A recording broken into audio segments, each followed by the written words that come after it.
ngayon, kukunin ko lahat ng mahalaga sa'yo, Annalyn. It's your turn to cry. I'm sorry, Tita Lynette.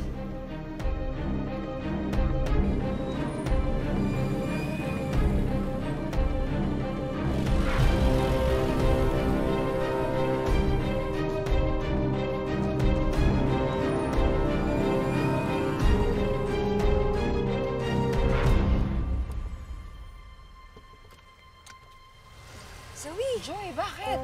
Zoe! Pauwi ka na ba? Sabay naman, oh. Hatid mo na ako sa bahay. Malapit lang naman, eh.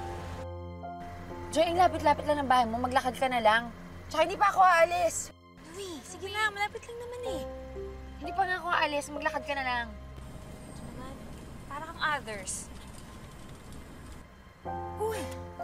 Zoe! Ano? God! Hatid mo na ako.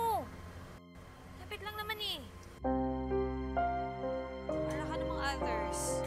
Sige na. Sige na. Sumakay ka na. Nako. Ano? Ano ba yan?